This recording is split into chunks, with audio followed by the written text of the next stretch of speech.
Everyone, कैसे हो आप सब। आई होप कि आप सब अच्छे होंगे। मैं भी ठीक हूँ और आज मैं जा रही हूँ सिलाई करने पैंट प्लाजो की। तो आप लोगों के साथ शेयर करूंगी। और यहाँ मुझे पिंपल हो गया है, पता नहीं कहाँ से आ जाते हैं सारे पिंपल्स। तो चलिए चलते हैं प्लाजो बनाने और वही शेयर करूंगी। तो चलिए स्टार्ट करते हैं वीडियो।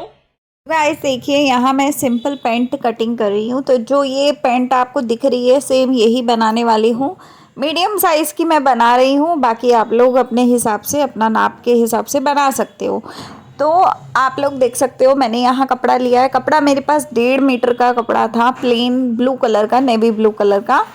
डबल फोल्ड ये ऑलरेडी हुआ पड़ा है, तो मैं इसको एक बार और फोल्ड करूँगी, जितना मुझे ज़रूरत है उतना। तो मैं यहाँ पे 14.5 इंच का फ़ोल्ड कर रही हूँ। तो 14.5 इंच ही रहेगा मेरा, और मेरे को उतना ही चाहिए। तो आप लोग देख सकते हो कि 14.5 इंच का फ़ोल्ड मैं यहाँ लगा रही हूँ। तो जब मैं डबल कपड़े को डबल फोल्ड करूँगी तो 4 तह में कपड़ा हो जाएगा। तो यानी कि दोनों पैर इसी में निकल जाएंगे, तो एक ही बार में हमारी कटिंग होकर रेडी हो जाएगा। तो अगर आप लोग नए हैं चैनल पे, तो अगर आप ऐसे ही वीडियोस देखना चाहते हैं, घर बैठे सिलाई सीखना चाहते हैं, या मेरे साथ इस तरीके से मोटिवेट होना चाहते हैं काम करने के लिए, तो प्लीज़ सब्सक्राइब ज़रूर करना। पहले मैं 2 इंच का कपड़ा ऊपर नेफे के लिए निकाल रही हूँ। इसमें आप इलास्टिक भी डाल सकते हैं। मैं नेफा बनाऊंगी, नाड़ा डालूंगी। यहाँ मैंने 12 इंच का हिप लिया है। मेरा हिप वैसे 10 इंच का है, 9 इंच का है, तो 9 के हिसाब से 36 हो गया। मैंने यहाँ 3 इंच एक्स्ट्रा लिया है। उसके बाद लंबाई में जो लिया है क्रॉच एरिया, वो 12.5 लिया है। मतलब ऊपर से 12 लिया है, नीचे से 12.5 लिया है। और 12.5 एक कॉमन साइज़ है, ये आप हर किसी के उसमें ले सकते हो। उसके बाद गहराई देने के लिए मैंने 2.5 इंच का यूज़ किया है। अगर आपका 40 मतलब अगर आपका 42-44 इस तरीके का साइज़ है, तो आप 3 इंच की गहराई दीजिएगा। मैंने 2.5 की दी है मीडियम साइज़ में। एक्सल डबल एक्सल के लिए आप 3 से 3.5 इंच की गहराई दे सकते हो। ठीक है। यहाँ नीचे मैं 7 इंच का वो रख रही हूँ। 7 इंच का मुझे रखना है पौंचा, और 1.5 से 2 इंच आप एक्स्ट्रा ले सकते हो मार्जिन के लिए। तो मैंने भी वो ले लिया। उसके बाद मार्जिन वाली लाइन से सीधा आप क्रॉच एरिया की जो गहराई की लाइन है उसके साथ जोड़ दो। उसके बाद ये कटिंग होने के लिए रेडी हो चुका है। मार्किंग हमारी हो गई है, इसी के ऊपर मैं कटिंग कर लूँगी। घर में अगर आप सिंपल पैंट सिलना चाहते हो तो ये तरीका बहुत बेस्ट है। ना ही इसमें कटिंग में टाइम लगता है, ना ही इसमें सिलाई में टाइम लगता है। तो आप देख सकते हो कि मैंने इसको फटाफट 2 सेकंड के अंदर ही मार्किंग किया, कटिंग किया, और ये कट के रेडी हो गया। अब वो जो एक्स्ट्रा कपड़ा बचा है वो फालतू है, उसका कुछ भी यूज़ करो, कोई दिक्कत नहीं है। अब हम क्रॉच एरिया दोनों मतलब पल्लों को इस तरीके से खुला खोल लेंगे। तो क्रॉच एरिया के 2 पल्ले हैं जो 2 साइड होते हैं, आगे और पीछे। तो उस तरीके से हमें एक क्रॉच एरिया को पकड़ना है और उसको पूरा सिल देना है। यहाँ पर आप सिलाई जब करोगे तो पूरा ऊपर से ही स्टार्ट करना है। अभी मैंने इसमें नेफा वगैरह कुछ भी नहीं बनाया, मैं सीधा इसको सिलाई करूँगी इसी तरीके से सीधा क्रॉच एरिया को। क्योंकि क्रॉच एरिया जो होता है पहली जो होता है वो पहली बार में ऐसा ही सिलता है, और दूसरा वाला जो दूसरी साइड का होता है उसमें करना होता है कुछ कुछ। इसमें कुछ नहीं करना आपको, इसमें सीधा आपको सिलाई लगानी है, कोई दिक्कत नहीं आती है इसमें। सेम इसी तरीके से आपको इसकी सीधी सिलाई लगा लेनी है, कोई प्रॉब्लम नहीं होती इसमें। आप लोग देख ही सकते हो मैं कैसे सिलाई कर रही हूँ। तो सेम इस तरीके से आप लोग भी सिलाई कर सकते हो। एक सिलाई इसके ऊपर मैं और लगाऊंगी, क्योंकि कई बार क्या होता है कि पेंट में ना एक सिलाई लगाओ तो कच्ची सिलाई होती है, तो उससे दिक्कत आती है। तो मैं यहाँ डबल सिलाई कर रही हूँ ताकि मजबूती से रहे ये। तो मैं 2 सिलाई हमेशा पेंट के हर भाग में 2 सिलाई लगाती हूँ। तो आप देख सकते हो कि मैंने 2 सिलाई लगा ली। अब आते हैं इसके दूसरे भाग में।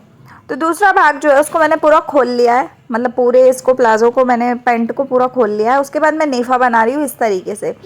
तो ये जो नेफा मैं मोड़ रही हूँ ना, ये लंबाई की तरफ से मोड़ रही हूँ, क्योंकि 2 इंच का हमने नेफा बनाना था। तो नेफे का जो मुंह होता है जहाँ से हम नाड़ा डालते हैं या इलास्टिक डालते हैं, तो वहाँ पर ये ज़रूरत होती है। अगर आप इलास्टिक डाल रहे हो तब आपको ये ज़रूरत नहीं पड़ेगी, लेकिन अगर आप नेफा बना रहे हो वो डालने के लिए तब आपको ज़रूरत पड़ेगी नाड़ा डालने के लिए। तो ठीक है, आपको इस तरीके से इसको कर लेना है और इसको सिलाई को उतार लेना है। थोड़ा सा मोड़ना है, ज़्यादा नहीं मोड़ना है। तो ये हो गया। उसके बाद सेम इसी तरीके से इसके दूसरे भाग में जो अपोजिट साइड पे जो भाग है उधर भी सेम ही करना है। ठीक है, तो आप सेम ही कर लीजिएगा इसी तरीके से जैसे मैं कर रही हूँ। तो इस तरीके से आप इसको कर सकते हैं। उसके बाद आप इसको देख सकते हैं कि मैं इसको नेफे को सिलाई कैसे कर रही हूँ। तो सेम इसी तरीके से नेफा सिल लिया। अब ये दोनों नेफे हो गए रेडी।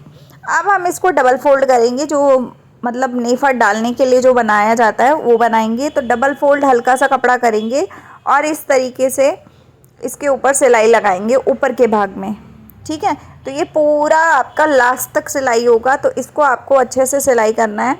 तो ये जो हमने 2 इंच ऊपर से फोल्ड किया था, 12 इंच का जो लंबाई में लिया था कपड़ा, मतलब चौड़ाई में जो 12 इंच लिया था नेफा बनाने के लिए, हिप वाला एरिया, ये वो एरिया है। तो आप इसको अच्छे से फोल्ड कर लो और हल्का सा ही फोल्ड करना है अंदर की तरफ, हल्का कपड़ा दबा के, और बस इसको ऊपर से सिलाई करते जाना है। इतना फोल्ड कर लेना जिसमें कि आपका नाड़ा आराम से आ जाए। तो नाड़े का साइज़ आप देख सकते हो कि कितना है, तो उस हिसाब से। और फिर क्रॉच एरिया बीच में आ जाएगा, तो इसकी सिलाई को भी आराम से बिठा लेना है, इसका मार्जिन बिठा लेना है एक तरफ, और उसके बाद इसको ऊपर से सिलाई कर देना है। तो ये काफ़ी मजबूत हो जाता है। फिनिशिंग आप देख सकते हो कि कितनी आ रही है, मुझे बताने की ज़रूरत ही नहीं है। तो अगर आपको मेरे वीडियोस अच्छे लगते हैं, मेरे ब्लॉग्स अच्छे लगते हैं, तो आप प्लीज़ लाइक शेयर सब्सक्राइब कीजिएगा। और मैंने यहाँ सूट की स्टिचिंग की वीडियो भी डालनी है, मैंने कटिंग की ऑलरेडी डाल दी है, तो आप कटिंग देख सकते हो। और इसमें तो आपको पैंट की कटिंग और स्टिचिंग दोनों ही दिख गई। तो ये हो गया हमारा। अब इस दोनों क्रॉच को, मतलब जो दोनों पल्ले हैं उनके बीच में जो क्रॉच वाली सिलाई है वो करनी है हमें दूसरे भाग में, मतलब आगे वाले भाग में। पीछे के भाग में हमने कर दी, अब हम आगे वाले भाग में करेंगे। तो जितने भी एक्स्ट्रा धागे होंगे वो आपको कट कर लेने हैं यहाँ पे। उसके बाद क्रॉच को पकड़ेंगे, दोनों पल्लों को पकड़ेंगे और दोनों पल्लों को इस तरीके से सिलाई कर देंगे। तो ये हमारा आगे का भाग बन जाएगा, जो आसन का एरिया होता है आगे वाला वो बन जाएगा। तो इसको आपको सीधा सिलाई करते जाना है, जिस तरीके से शेप है उसी तरीके से आपको इसको सिलाई करनी है। जहाँ गहराई और गोलाई है वहाँ पे गोलाई के हिसाब से सिलाई करनी है। अब एक सिलाई हो गई, अब इसके ऊपर एक सिलाई और करेंगे जो वो मजबूती वाली होती हैं। 2 सिलाई करने के बाद इस कपड़े को खोलेंगे और सीधा करेंगे। तो मैं आपको दिखाती हूँ कि कैसे खोलना है और कैसे सीधा करना है। तो ये धागा उतर गया, एक्स्ट्रा धागे हमने कटिंग कर लिए।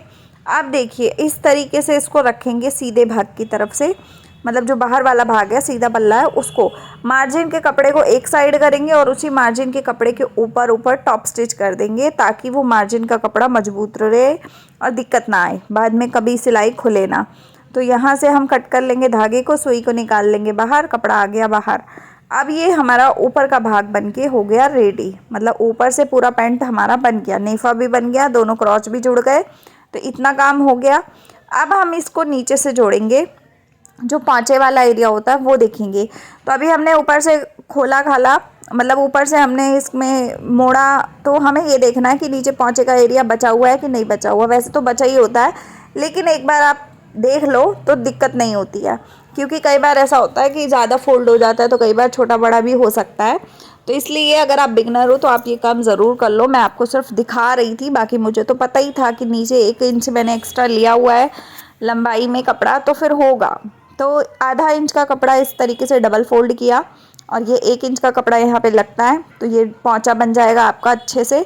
अगर आप चाहो तो आप इसमें सूट के कपड़े का पोंचा भी बना सकते हो, एक्स्ट्रा कपड़ा दूसरा लगा लो और यहाँ पे उतना ही कपड़ा कम काट लो, तो वो कपड़ा यूज़ हो जाता है। लेकिन मैं इस तरीके से बना रही हूँ कि अगर किसी भी कुर्ती के साथ अगर मुझे ये पैंट पहनना हो, क्योंकि आप सबको पता है प्लेन पैंट तो हर किसी के साथ चल जाती है, तो ये प्लेन ही पैंट है। तो अगर मुझे किसी और कुर्ती के साथ भी पहननी होंगी तो मैं पहन सकती हूँ, इस हिसाब से इसको मैं बना रही हूँ। तो आप देख सकते हो एक बन गया। अब दूसरे पल्ले के तरफ से हम पोंचा बना रहे हैं, तो ये पोंचा दूसरी तरफ से बन रहा है। तो दूसरे में भी हमने आधा इंच का कपड़ा डबल फोल्ड किया, ऊपर से सिलाई कर दी और ये बन गया, हो गया रेडी। अब हम इसकी फिटिंग की सिलाई करेंगे। तो फिटिंग के लिए हमें इसको अच्छे से फोल्ड कर लेना है, बराबर कपड़े को कर लेना है। उसके बाद 7.5 इंच हमने मोरी लिया है, तो कपड़ा जो है वो 9 इंच के आसपास है, तो हमने 1.5 इंच का मार्जिन रख लिया और 7 इंच वो 7.5 इंच हमने मोरी रख ली। तो इस तरीके से हम इसको सिलाई करते जाएंगे। जो 1.5 इंच का मार्जिन है वो नीचे से तो 1.5 इंच ही रहेगा, ऊपर जाके हमें 1 इंच कर देना है आसन की तरफ जाके। तो ये आपको खुद कर लेना है, थोड़ा सा तिरछे में आपको सिलाई लगा लेनी है। उसके बाद सेम आसन की तरफ आएंगे, दोनों आसन पकड़ के अच्छे से सिल देंगे, आपस में जुड़ जाएंगे। उसके बाद दूसरे पैर तक पूरी फिटिंग इसी सिलाई से करनी है। इसी सिलाई से करने के बाद आपको यहाँ पर आने के बाद आपको अपने कपड़े को नाप लेना है कि कितना आपको पोंचा रखना है, उस पर निशान लगा लेना। जितना आपने एक पैर में रखा है उतना दूसरे में रख लेना और सिलाई को एंड तक ले जाने के बाद सुई को नीचे दबाना है और फुट को उठा के घुमा देना है। मतलब आपको ये नहीं करना है कि सिलाई को नीचे जाके तोड़ देना है, ऐसा नहीं करना है। एक ही सिलाई को, मेरा यहाँ धागा शायद फिरकी वाला ख़त्म हो गया था, मतलब बॉबिन में ख़त्म हो गया था, तो मैंने इसलिए नीचे उतारा, लेकिन आपको इसी तरीके से करना है। और जब सुई जो है वो आपकी कपड़े में फंसी हुई होनी चाहिए, तब आपको फुट को उठाना है अपने, और आप देख सकते हो घुमा देना है। फुट को उठाने के बाद कपड़े को घुमा देना और फिर वापस उल्टी तरफ जाना है जहाँ हमने सिलाई पहले लगाई थी, सेम उसी के साथ ऊपर ऊपर उसी के एक एक सिलाई और लगा देनी है। और जब हमें दूसरे पैर तक, स्टार्टिंग वाले पार्ट तक जाना है, तो फिर सुई को दबाना है, फुट को घुमाना है और थोड़ा सा ऊपर तक सिलाई करनी है और उसके बाद धागे को तोड़ना है। तो इससे आपका धागा लॉक हो जाता है, कोई दिक्कत नहीं होती है। तो उसके बाद धागे धुगे काटने के बाद आप मेरी पैंट की देख सकते हो लुक भी, और सिलाई भी देख सकते हो, पोंचा भी देख सकते हो कैसा लग रहा है। और आप बताइएगा कमेंट में कि आपको ये आसान सा तरीका कैसा लगा। अच्छा लगा हो तो लाइक शेयर सब्सक्राइब ज़रूर करना। और यहाँ पे देखिए ये थोड़ा सा धागा एक्स्ट्रा है, वो मैं काट दूँगी और इसके ऊपर प्रेस करने के बाद, धोने के बाद ही मैं पहनूँगी। तो आप लोग बताइएगा कि कैसा लग रहा है। अभी प्रेस नहीं हुआ है, बाकी सब हो चुका है। तो आप लोग कमेंट में ज़रूर बताइएगा। वीडियो पसंद आया हो तो लाइक शेयर सब्सक्राइब ज़रूर कीजिएगा। तब तक के लिए बाय, टेक केयर।